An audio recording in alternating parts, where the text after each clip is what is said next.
Hello बच्चों, आज अपन जो केमिकल रिएक्शन एंड इक्वेशन की क्लासेस है उसी को कंटिन्यू करते हैं। उसी का एक टॉपिक है इलेक्ट्रिकल डिकम्पोजिशन रिएक्शन।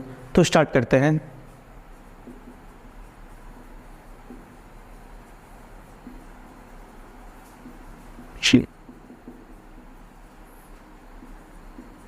देखो, जो इलेक्ट्रिकल डिकम्पोजिशन रिएक्शन होते हैं इसमें हम क्या करते हैं, वाटर के मॉलिक्यूल को ब्रेक करते हैं इलेक्ट्रिसिटी की हेल्प से।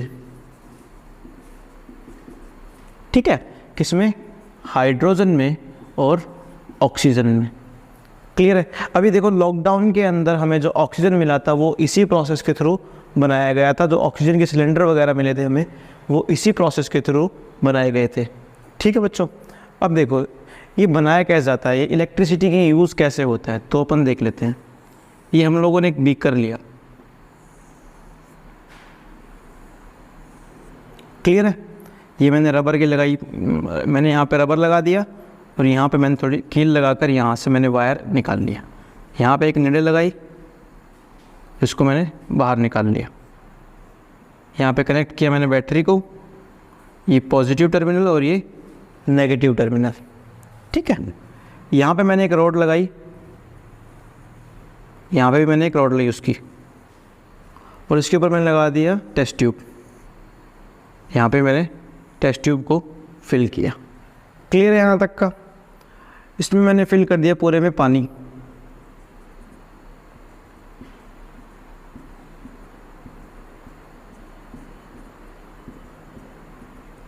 पानी जो है ना तो आप ज़्यादा एसिडिक ले, ना बेसिक ले, ना ज़्यादा न्यूट्रल ले। आप या तो हल्का सा एसिडिक वाटर भी ले सकते हैं, हल्का सा बेसिक वाटर भी ले सकते हैं, ताकि उसमें इलेक्ट्रिसिटी जो हो वो कंडक्ट हो सके। ठीक है, इलेक्ट्रिसिटी जो है वो फ्लो नहीं करती है किसमें? न्यूट्रल में। ठीक है, एसिडिक में कर जाएगी, एसिडिक वाटर में कर जाएगी, या फिर एसिडिक मीडियम में कर जाएगी इलेक्ट्रिसिटी फ्लो, और बेसिक में भी कर जाएगी। ठीक है बच्चों, बेसिक पानी होगा तो भी इलेक्ट्रिसिटी फ्लो करेगी, एसिडिक पानी होगा तो भी इलेक्ट्रिसिटी जो है वो फ्लो करेगी। क्लियर है? अब देखो, हमने एक टर्मिनल को कनेक्ट किया एनोड से और एक टर्मिनल को कनेक्ट किया हमने कैथोड से। ये अपना हो गया एनोड और ये प्लेट हो गई हमारी कैथोड। क्लियर है? एनोड जो होता है ये पॉजिटिव चार्ज होता है और कैथोड जो होती है नेगेटिव चार्ज्ड प्लेट होती है। यहाँ तक का ओके। ये मैं रफ कर देता हूँ, ये अपने काम का नहीं है, अपन को बेसिक बताने के लिए था। एनोड जो होती है पॉजिटिव चार्ज होती है, कैथोड जो होती है नेगेटिव चार्ज होती है। ठीक है, अब देखो हमने यूज़ किया यहाँ पे पानी। क्लियर है? अगर पॉजिटिव चार्ज होता है तो वो किस तरफ मूव करेगा? नेगेटिव की तरफ, और नेगेटिव चार्ज हो तो मूव करेगा पॉजिटिव की तरफ। ये शो करते हैं अट्रैक्शन की प्रॉपर्टी। क्लियर है? ठीक है, अब देखो जैसे ही मैंने इसमें इलेक्ट्रिसिटी फ्लो करवाई, ठीक है, जैसे मैंने इसमें इलेक्ट्रिसिटी फ्लो करवाई तो हाइड्रोजन के ऊपर होता है पॉजिटिव चार्ज और जो ऑक्सीजन होता है इस पे होता है नेगेटिव चार्ज। क्लियर है यहाँ तक का बच्चों? अब देखो, अब ये पता कैसे चला कि इन पे पॉजिटिव चार्ज है और नेगेटिव चार्ज है? जो हाइड्रोजन होता है इसका एटॉमिक नंबर होता है 1। एटॉमिक नंबर होता है 1।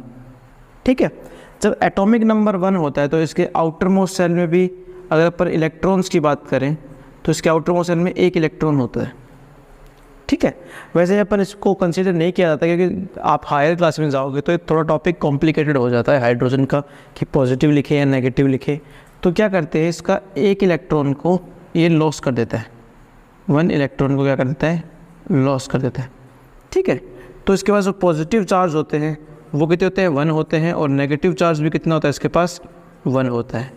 अगर अपन बेसिकली देखें तो जो नेट चार्ज होता है वो कितना होता है? 0। पर जब ये एक इलेक्ट्रॉन को लूज़ कर देता है, लॉस ऑफ 1 इलेक्ट्रॉन, तो इस पर पॉजिटिव चार्ज तो कितना रहेगा, 1 रहेगा, ठीक है। पॉजिटिव चार्ज तो कितना रहेगा, 1 ही रहेगा, पर जो नेगेटिव चार्ज है वो कितना हो जाएगा, 0। जो नेट चार्ज आएगा वो कितना आएगा, +1। क्लियर है। इसीलिए हाइड्रोजन के ऊपर कितना चार्ज होता है, 1, ठीक है। पॉजिटिव चार्ज देखने को हमें मिलता है। वहीं अगर अपन ऑक्सीजन की बात करें, तो ऑक्सीजन का एटॉमिक नंबर होता है 8, और इसकी इलेक्ट्रॉनिक कॉन्फ़िगरेशन करें तो 2 और 6। तो जो पहला सेल है, पहला ऑर्बिट होता है, उसमें 2 इलेक्ट्रॉन आ चुके हैं। फिर दूसरा ऑर्बिट जो होता है, इसमें कितने इलेक्ट्रॉन आते हैं, 6। 1 2 3 4 5 6 हमें देखने को मिलते हैं, ठीक है बच्चों। अब ये देखो, हमें यहाँ पे इसको ऑक्टेट को पूरा करने के लिए K सेल, L सेल के ऑक्टेट को पूरा करने के लिए हमें कितने इलेक्ट्रॉन चाहिए, 2 इलेक्ट्रॉन हमें चाहिए, ताकि ये क्या हो सके, स्टेबल हो सके, ठीक है। तो ये क्या करेगा, इसमें पॉजिटिव चार्ज कितने होते हैं, 8 होते हैं, और नेगेटिव चार्ज कितने होते हैं, नेगेटिव चार्ज भी कितने होते हैं, 8 होते हैं बेसिकली। तो नेट चार्ज कितना हो जाता है इसमें, 0। पर इसको बैलेंस करने के लिए क्या करते हैं, ये गेन करते हैं ऑफ 2 इलेक्ट्रॉन्स का। कितने इलेक्ट्रॉन गेन करते हैं, 2 इलेक्ट्रॉन गेन करते हैं।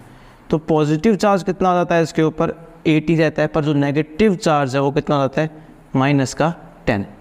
तो नेट चार्ज आएगा वो कितना हो जाएगा हमारे पास, -2। तो जो ऑक्सीजन होता है उसके ऊपर क्या चार्ज होता है, माइनस चार्ज होता है, -2। यहाँ तक का सभी को क्लियर है, आई होप।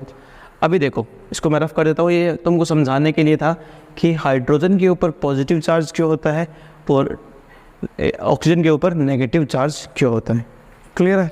अभी देखो आगे चलते हैं अपन, ये रफ कर देता हूँ मैं, ये आप लोगों को समझाने के लिए था पूरा टॉपिक।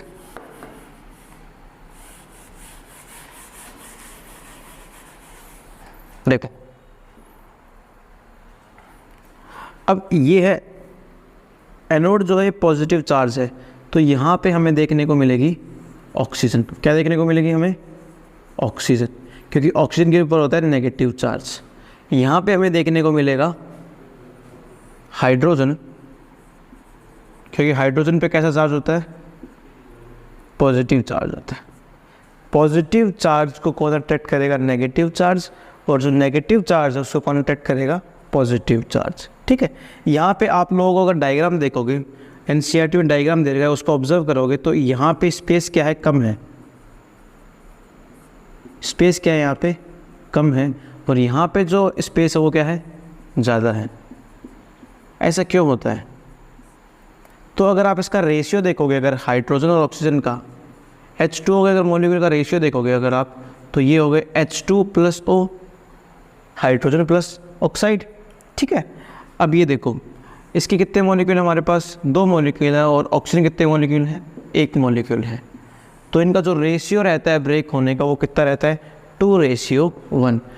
याद रखिए आप लोग, क्वेश्चन जो देखना है वो आराम से पढ़िए कि किसका रेशियो पूछा है, हाइड्रोजन या फिर ऑक्सीजन का पूछा है, या फिर ऑक्सीजन या फिर हाइड्रोजन का पूछा है।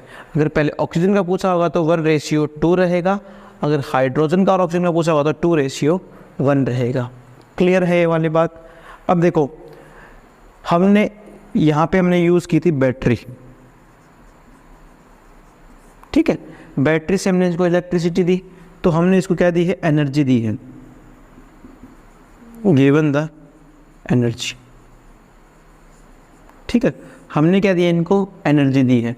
तो डीकम्पोजिशन रिएक्शन होती है, जो ये टॉपिक अपना क्लियर हो चुका है पूरा, ठीक है। इतना ही आता है इसमें से, यहाँ से क्वेश्चन पूछ लेते हैं, ये कैथोड का पूछ लेते हैं, एनोड का पूछ लेते हैं, ऑक्सीजन किस में देखने को मिलता है, हाइड्रोजन किस में देखने को मिलता है, इसमें स्पेस कम क्यों होता है, इसमें स्पेस ज़्यादा क्यों होता है, इसका रेशियो हो गया, ये रेशियो पूछ लेते हैं।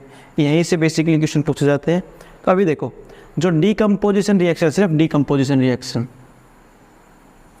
वो कैसी रिएक्शन है, इज एन एंडोथर्मिक रिएक्शन, ठीक है। हमने जितनी भी रिएक्शन पढ़ी थी, चाहे से वो फोटोलाइटिक डीकम्पोजिशन रिएक्शन हो, चाहे से वो इलेक्ट्रिकल डीकम्पोजिशन रिएक्शन हो, चाहे से वो थर्मल डीकम्पोजिशन रिएक्शन हो, इन तीनों रिएक्शंस के अंदर आपको जो हीट है वो बाहर से देनी होती है। बाहर से आपको क्या प्रोवाइड करोगे, एनर्जी जो है वो किसको प्रोवाइड करोगे, रिएक्शन में। ठीक है, इन सभी रिएक्शन के आगे आप क्या यूज़ करते हो, माइनस हीट का आप यूज़ कर सकते हो, क्योंकि इनकी क्या कैसी रिएक्शन है, एंडोथर्मिक रिएक्शन है। ये आपका टॉपिक था जो एग्ज़ाम के पॉइंट ऑफ व्यू से इंपॉर्टेंट था, ये मैंने आपका क्लियर कर दिया है। ठीक है बच्चों, ये आप उतार लो या फिर अपन आगे चलते हैं। ठीक है, आज का लास्ट टॉपिक करवाते हैं, उसके बाद अपन क्लास कवर करते हैं।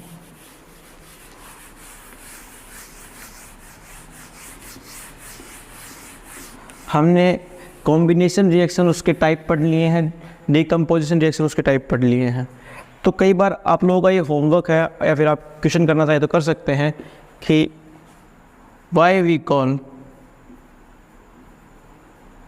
That, why we call that combination reaction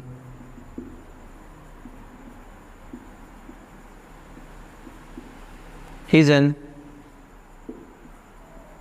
opposite of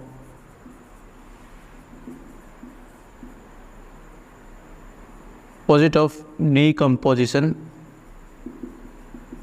reaction। ठीक है, ये वाला क्वेश्चन जो है थोड़ा एग्जाम के पॉइंट ऑफ व्यू से इंपॉर्टेंट है, तो आप इसको देख लें।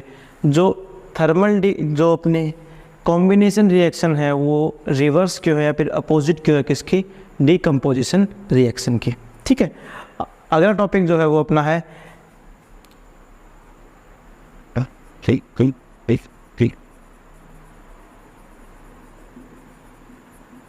अगला टॉपिक जो है वो है डिस्प्लेसमेंट रिएक्शन। ये अपन टॉपिक करेंगे, बाकी डिटेलिंग क्लास होगी वो नेक्स्ट क्लास में करेंगे अपन। ठीक है, डिस्प्लेसमेंट रिएक्शन क्या होता है,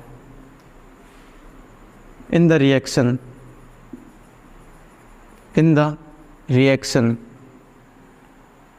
the more reactive element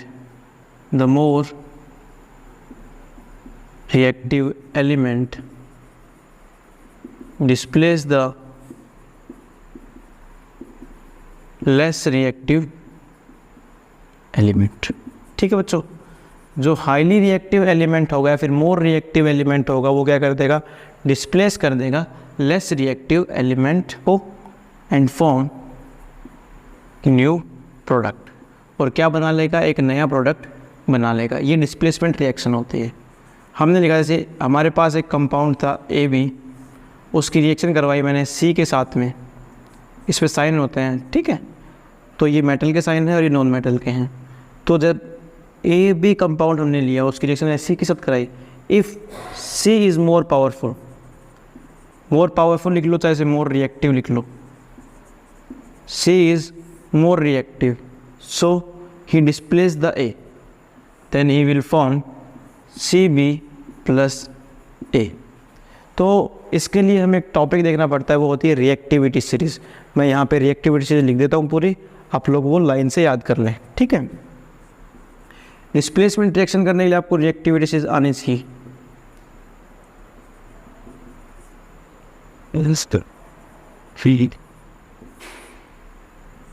potassium, sodium, calcium, magnesium, aluminium, zinc, iron, lead, ये होते हैं मोर रिएक्टिव। जैसे जैसे आप नीचे जाओगे ये हो जाते हैं लेस रिएक्टिव। ठीक है, लेड, हाइड्रोजन, कॉपर, यहाँ लिख देता हूँ आगे का मैं, hydrogen, copper, mercury, silver, gold, mercury, silver, gold, platinum. ठीक है, ये आगे कंटिन्यू किया मैंने यहीं पे, ये होते हैं लेस रिएक्टिव।